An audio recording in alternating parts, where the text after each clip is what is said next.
Hello students, आज हम आपको बीए पार्ट 2 पॉलिटिकल साइंस का जो है सामान्य सिलेबस बताने जा रहे हैं।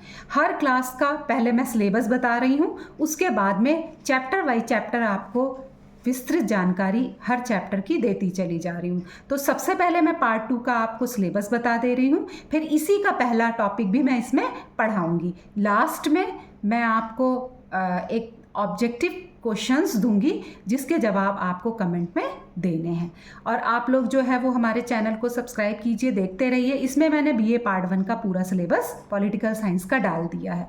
अब मैं पार्ट 2 को पढ़ाने जा रही हूँ। एक बात और ध्यान रखिए आप लोग कि बीए पार्ट 1 में जो है वो ज़्यादातर मोस्टली यही टॉपिक हैं, लेकिन इसमें ये टॉपिक थोड़े बढ़ा दिए गए हैं, इनका एक्सप्लेनेशन और कर दिया गया है, इनके उदाहरण जो हैं वो बढ़ा दिए गए हैं, और कहना चाहिए कि जो है और भी थ्योरीज़ जो हैं इसमें बढ़ा दी गई, काफ़ी डिटेल में इसमें कर दिया गया है। सेकेंड ईयर में, फर्स्ट ईयर में थोड़ा शॉर्ट था, लेकिन इसमें थोड़ा डिटेल में किया गया है।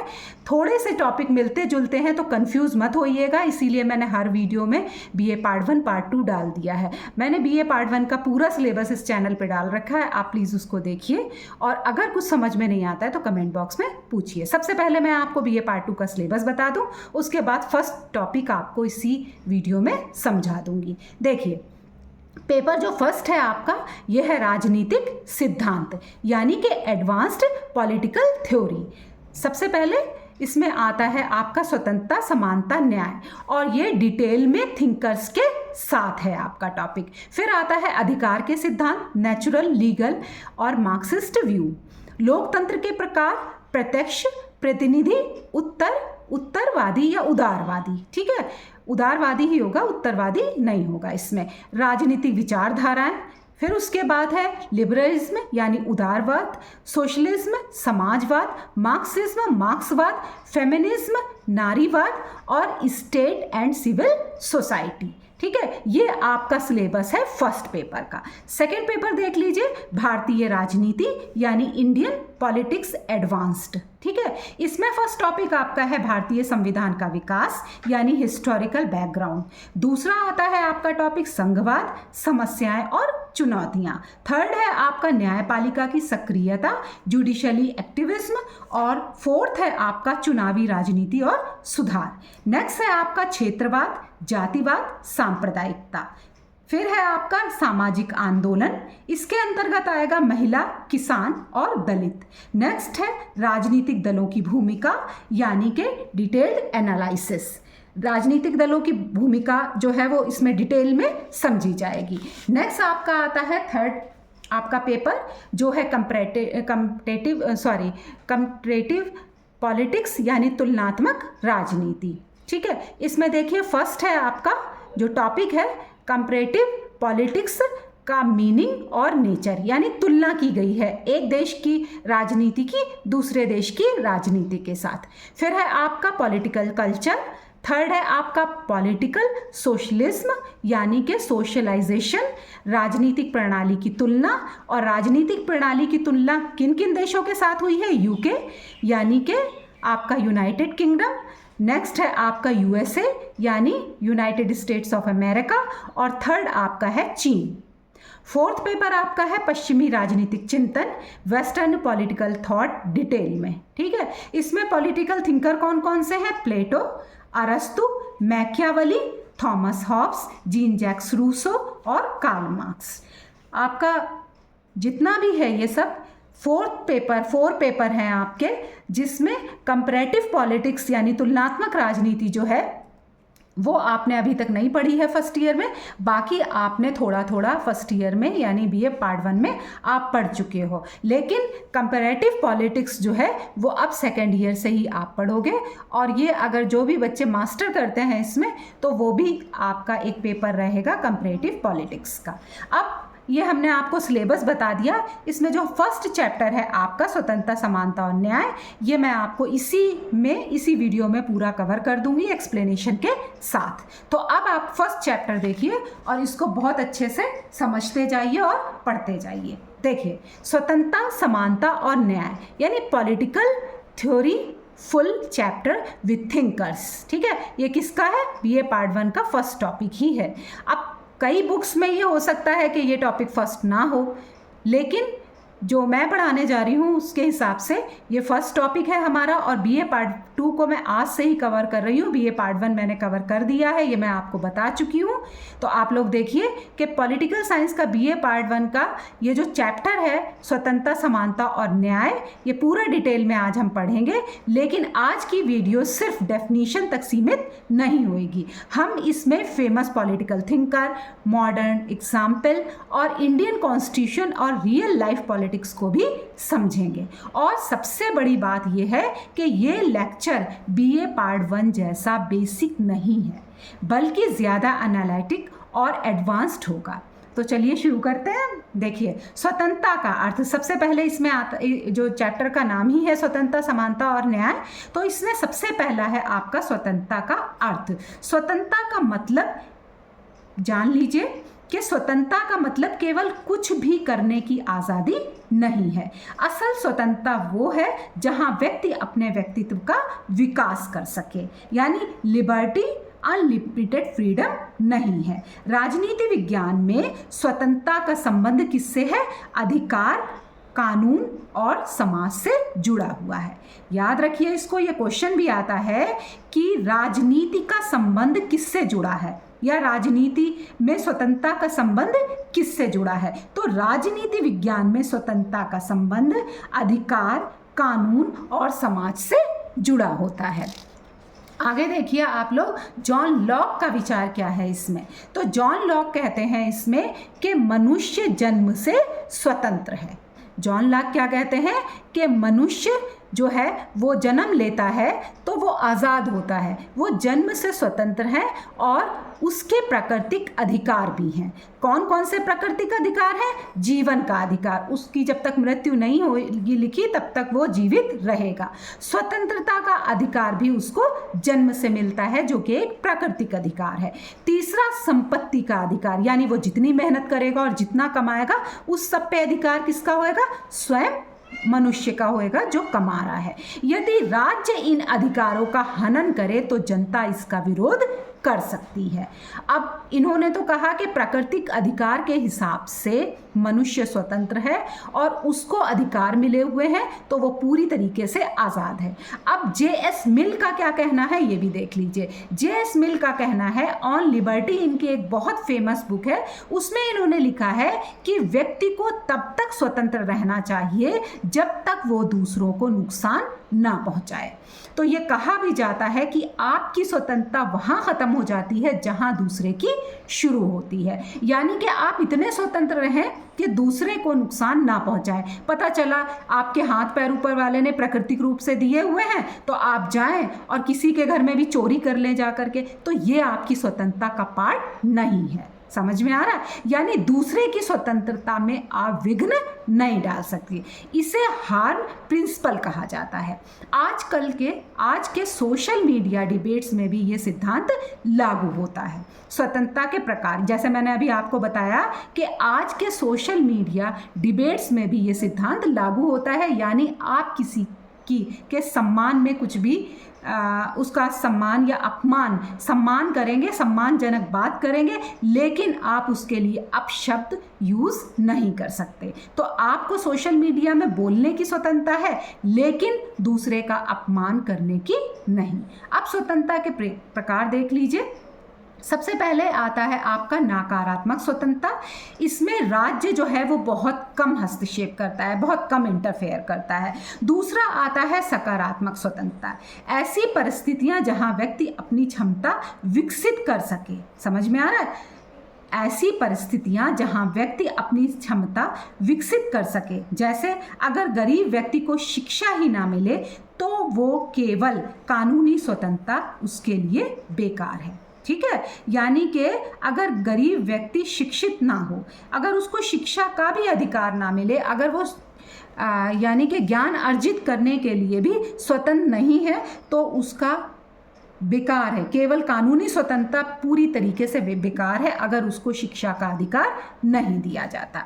ठीक है, अब इसमें आधुनिक दृष्टिकोण क्या है देखिए। आज स्वतंत्रता केवल राजनीतिक नहीं रही, अब इसमें शामिल क्या क्या है देखिए, इंटरनेट का दौर हो गया, सोशल मीडिया आ गई, ये पुरानी बातें थी, इसलिए आजकल जो आधुनिक दृष्टिकोण है इसको भी बहुत ज़रूरी है समझना। अभिव्यक्ति की स्वतंत्रता, यानी जो आपको बोलने की स्वतंत्रता दी गई है वो इसमें शामिल है। इंटरनेट की स्वतंत्रता, खूब रील स्क्रॉल करते हो आप लोग, इंस्टाग्राम, फेसबुक, दुनिया भर की चीज़ें देखते हो, ये भी आपको स्वतंत्रता दी गई है। प्राइवेसी, ये भी आपको पता है कि प्राइवेसी की भी आपको स्वतंत्रता है। हमने कई वीडियोस में, शॉर्ट वीडियोस में बनाया है कि आपको प्राइवेसी कितनी दी गई है कॉन्स्टिट्यूशन के हिसाब से। जीवन शैली की स्वतंत्रता, आप कोई भी कैरियर चुन सकते हैं, कैसी भी जीवन शैली अपना सकते हैं, इसकी भी स्वतंत्रता है। भारत में आर्टिकल 19 और आर्टिकल 21 कई बार मैं पढ़ा भी चुकी हूँ शॉर्ट वीडियोस में, ये स्वतंत्रता के लिए बहुत महत्वपूर्ण आर्टिकल माने जाते हैं। अब आता है स्वतंत्रता के बाद में नेक्स्ट टॉपिक आपका समानता। तो सुन लीजिए कि समानता क्या है। ये स्वतंत्रता का अधिकार, समानता का अधिकार कई बार आप पढ़े भी होंगे, तो यह आपको बहुत ज़्यादा मुश्किल भी नहीं लग रहा होगा अगर आप पॉलिटिकल साइंस के स्टूडेंट हैं तो। समानता का मतलब ये नहीं कि सभी बिल्कुल एक जैसे हो जाएं। ये नहीं है कि कोई कार चला रहा है, ड्राइवर है तो सब ड्राइवर हो जाएं, कोई टीचर है तो सारे टीचर हो जाएं, ऐसी समानता बिल्कुल नहीं। समानता का मतलब होता है सभी को अवसर समान मिले, ठीक है। रूसो क्या कहता है इस मामले में, इसको भी सुन लीजिए कि रूसो जो बहुत बड़े वैज्ञानिक और दार्शनिक हुए हैं, तो उनके बारे में कहा जाता है कि वो स्वतंत्रता को बहुत ज़्यादा माना करते थे और मानते थे कि मनुष्य का जीवन ही स्वतंत्रता पे टिका हुआ है, ठीक है। तो ये क्या कहते हैं कि मनुष्य जन्म से स्वतंत्र है लेकिन हर जगह जंजीरों में जकड़ा हुआ है। यानी मनुष्य पैदा तो स्वतंत्र होता है लेकिन जीवन जीने के लिए वो पूरी तरीके से जकड़ जाता है, आते मतलब बड़ा होते होते वो पूरा का पूरा लाइफ में जंजीरों में जकड़ा हुआ है। उनके अनुसार समाज में असमानता निजी संपत्ति से बड़ी है। समझ में आ रहा है? उनके अनुसार समाज में असमानता निजी संपत्ति से भी बड़ी है। अब समानता के प्रकार देख लीजिए। सबसे पहला आता है राजनीतिक समानता, ये भी पार्ट 1 में भी हमने आपको पढ़ाया है, फिर भी आप एक बार देख लीजिए। राजनीतिक समानता के अंतर्गत आता है कि सभी को वोट देने का अधिकार है। ये जो समानता है आपको पता ही है, गरीब हो, अमीर हो, पैसे वाला हो या कोई भी कैसा भी व्यक्ति हो, उसको राजनीतिक समानता का अधिकार प्रदान किया गया है और सभी वोट देने के अधिकारी हैं, जो भी बालिग हैं, जो भी 18 साल से ऊपर के हैं लोग, ठीक है। उसके बाद आता है आपका, पहला हो गया राजनीतिक समानता, दूसरा है आपका सामाजिक समानता। सामाजिक समानता के अंतर्गत देख लीजिए, जाति, धर्म, लिंग के आधार पर भेदभाव ना किया जाए। यानी कि कोई अल्पसंख्यक है वो भी अपना विकास करने के लिए जॉब पा सकता है, उसके बाद कोई स्त्री है, कोई पुरुष है, किसी भी जाति का है, सबको समान अधिकार यानी सबको समान स्वतंत्रता प्रदान की जाएगी। उसके बाद में है आपका आर्थिक समानता। इसके अंतर्गत आता है धन की अत्यधिक असमानता को कम किया जाए। धन की असमानता को कम करने के लिए आपको पता ही है कि गवर्नमेंट भी जो है वो बहुत सारे कर लगाती है, इसीलिए क्योंकि नीचे वाला तबका गरीब और गरीब ना हो और जो अमीर आदमी है, धनवान है, वो और अधिक धनवान ना बने। फिर आता है आपका आर्थिक समानता के बाद आता है कानूनी समानता। कानून की नज़र में सभी बराबर हैं। आपको पता ही है, हमारा कॉन्स्टिट्यूशन भी कहता है कि जो सज़ा एक अमीर आदमी को होगी अगर वो कॉन्स्टिट्यूशन की अवहेलना करता है, वही एक गरीब आदमी को होगी, ठीक है। इसमें मार्क्स का विचार क्या है, तो कार्ल मार्क्स के अनुसार असली समानता का कारण आर्थिक व्यवस्था है। इसको याद कर लीजिएगा आप लोग। जो भी ये थिंकर्स हैं इनकी बात को एज इट इज लिखना बेहतर है, ठीक है। उन्होंने पूंजीवाद की आलोचना की और वर्ग विहीन समाज की कल्पना की। वर्ग विहीन सभी को पता है कि कोई भी वर्ग ना हो, तो इन्होंने कहा है कि पूंजीवाद जो है वो नहीं होना चाहिए और वर्ग विहीन समाज मानना चाहिए, कोई भी वर्ग ना हो इसमें, ठीक है। Equality versus liberty debate. अब आप इसमें देख लीजिए कि इसके अंतर्गत क्या क्या समझाया गया है कि कई बार अत्यधिक स्वतंत्रता से असमानता बढ़ती है और अत्यधिक समानता लागू करने से स्वतंत्रता कम हो सकती है। ठीक है, यानी कि कई बार ऐसा होता है कि स्वतंत्रता जो है वो असमानता को बढ़ाती है, और समानता अगर ज़्यादा दे दी जाए तो स्वतंत्रता ख़त्म हो जाती है। कंपटीशन में आप देख लीजिए कि अगर मान लीजिए कोई कंपटीशन है तो ये कहा गया कि सभी को बराबर मार्क्स दे दिए जाएंगे, तो कहाँ समान रहा। जो जितनी मेहनत करेगा, अपनी मेहनत करने के लिए वो जागरूक रहेगा, मेहनत करेगा और मेहनत के हिसाब से उसको मार्क्स दिए जाएंगे। यही पॉलिटिकल थ्योरी की सबसे बड़ी डिबेट में से एक है। अब आता है थर्ड, आपका न्याय।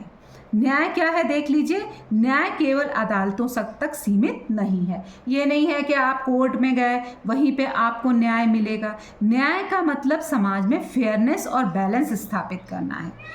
बैलेंस यानी सभी लोगों को बराबर का दर्जा देना, ये भी एक न्याय है। प्लेटो का क्या विचार है इस पे सुनिए कि जब समाज का हर वर्ग अपने कार्य सही तरीके से करेगा तब न्याय स्थापित होगा। टीचर अपना काम ठीक से करे, जज अपना काम ठीक से करे, स्वीपर अपना काम ठीक से करे। स्वीपर का मतलब ये है कि जो भी लोग हैं सफाई वाले या फिर जो और काम करने वाले हैं किसी भी इंस्टीट्यूशन में कहीं भी, तो हर एक आदमी अपना कार्य ठीक रूप से करे तो सही में समाज में क्या होएगा, वर्ग विहीन समाज बन जाएगा। सभी लोग अपना अपना काम ठीक से अगर सुचारू रूप से करें। नेक्स्ट देखिए आगे कि इसमें अरस्तु का क्या विचार है। अरस्तु ने न्याय को दो भागों में बांटा है। किसमें? डिस्ट्रीब्यूटिव जस्टिस, यानी कि समाज में पद, धन और अवसरों का उचित वितरण, यानी सरकारी नौकरी, गरीबी योजना और छात्रवृत्ति सबको एक समान मिलनी चाहिए। करेक्टिव जस्टिस, यानी अगर किसी को या किसी के साथ गलत हुआ है तो कानून उसे सुधारे, चोरी, दुर्घटना या नुकसान जो भी हुआ है उसकी भरपाई करवाए। ठीक है, जॉन रॉल्स इसका क्या सिद्धांत है, इस पे क्या बोलते हैं देख लीजिए कि थ्योरी ऑफ जस्टिस इन्होंने जो दी है उन्होंने इस पे क्या कहा है। देखिए, समाज ऐसा होना चाहिए जहां सबसे कमज़ोर व्यक्ति को भी लाभ मिले। पता ही है आपको कि न्याय का मतलब ही है कि जितने लोग हैं, जितनी भी योजनाएं हैं वो सभी के लिए एक जैसी हों, एक जैसे अवसर प्रदान किए जाएं, चाहे वो कमज़ोर हो और चाहे वो निम्न हो और चाहे वो धनवान हो। उनका फेमस कॉन्सेप्ट था वेल ऑफ इग्नोरेंस, यानी ऐसा समाज बनाओ जहां तुम्हें पहले से पता ना हो कि तुम अमीर पैदा होगे या गरीब पैदा होगे। भारतीय संदर्भ में अगर हम देखें तो भारत में न्याय 3 प्रकार का माना जाता है: सामाजिक न्याय, आर्थिक न्याय और राजनीतिक न्याय। ये संविधान की प्रस्तावना में भी लिखा हुआ है, लिबर्टी, इक्वलिटी और जस्टिस रिलेशनशिप। स्वतंत्रता, समानता और अलग अलग कॉन्सेप्ट बिल्कुल नहीं है, यानी स्वतंत्रता समानता जो है वो अलग अलग कॉन्सेप्ट नहीं है, एक ही हैं। ये तीनों एक दूसरे से जुड़े हुए हैं। अगर स्वतंत्रता हो लेकिन समानता ना हो, शक्तिशाली लोग कमज़ोर को दबा देंगे। अगर स्वतंत्रता सिर्फ मिली हो लेकिन समानता ना मिली हो तो जितने भी शक्तिशाली लोग हैं वो कमज़ोर आदमी को दबाएंगे। इसलिए इन दोनों का होना अनिवार्य है। अगर समानता हो लेकिन स्वतंत्रता ना हो तो क्या होगा? डिक्टेटरशिप आ जाएगी। क्या होगा? डिक्टेटरशिप का खतरा, तानाशाही का खतरा बढ़ सकता है और न्याय इन दोनों के बीच में संतुलन बनाता है। समझ में आ गया? न्याय इन दोनों के बीच में संतुलन बनाता है, तो स्वतंत्रता और समानता दोनों के साथ साथ न्याय का भी होना अनिवार्य है ताकि समाज में संतुलन की व्यवस्था बनी रहे। यानी जस्टिस बराबर liberty plus equality plus fairness. तो आज हमने क्या क्या समझा आप लोग जान लीजिए। स्वतंत्रता व्यक्ति के विकास के लिए ज़रूरी है, समानता समाज में अवसर प्रदान करती है, न्याय समाज में संतुलन बनाता है और यही तीनों मिलकर लोकतंत्र की नींव को मजबूत बनाते हैं। ठीक है, तो अब ये सारी चीज़ें हमने आपको बता दी, स्वतंत्रता, समानता और न्याय। इसमें हमने आपको जो विचार हैं प्लेटो के, अरस्तु के और भी बड़े बड़े जो दार्शनिक हैं उसमें मैंने समझाया। कुछ भी समझ में आपकी ना आए तो आप हमसे दोबारा पूछ सकते हैं इसमें। अब देख लीजिए कुछ क्वेश्चंस हम आपको दे रहे हैं, शॉर्ट क्वेश्चन, जिसका जवाब आपको हमें देना है। कमेंट बॉक्स में आप क्वेश्चन हमसे पूछ भी सकते हैं, लेकिन आप लोग इसका जवाब दीजिए ABC में और हम आपका वीडियो में जिसने भी पहले जवाब दिया उसका वीडियो में बताएंगे नेक्स्ट वीडियो में कि किसने इसके सही जवाब दिए हैं। पहला क्वेश्चन देख लीजिए, स्वतंत्रता के हार प्रिंसिपल का संबंध किस थिंकर से है? A Karl Marx, B John Stuart Mill, C Plato और डी रूसो। नेक्स्ट देखिए, वेल ऑफ इग्नोरेंस सिद्धांत किसने दिया था? ए अरस्तु, B Locke, C John Rawls और डी मार्क्स। ठीक है। थर्ड क्वेश्चन देखिए, समानता का कौन सा प्रकार कानून के सामने सबको बराबर मानता है? ए आर्थिक समानता, बी सामाजिक समानता, सी राजनीतिक स्वतंत्रता समानता या डी कानूनी समानता। नेक्स्ट देखिए, मनुष्य जन्म से स्वतंत्र है, ये प्रसिद्ध कथन किस थिंकर का है? ए रूसो, बी प्लेटो, सी मिल या फिर डी अरस्तु। भारतीय संविधान की प्रस्तावना में कौन से न्याय का उल्लेख है? ठीक है। ए सामाजिक आर्थिक राजनीतिक, सामाजिक आर्थिक राजनीतिक, बी धार्मिक सामाजिक कानूनी, सी आर्थिक सैन्य राजनीतिक, डी सामाजिक सांस्कृतिक या धार्मिक। देखते रहिए इसको, हमें फॉलो करते रहिए। सभी बच्चे अपनी अपनी एग्ज़ाम की तैयारी इसी वीडियो को देख देख के कर सकते हैं। उम्मीद है कि आप लोगों को इसमें सब कुछ समझ में आ गया होगा। ना आए समझ में तो आप हमसे कमेंट बॉक्स में ज़रूर पूछें। Thank you.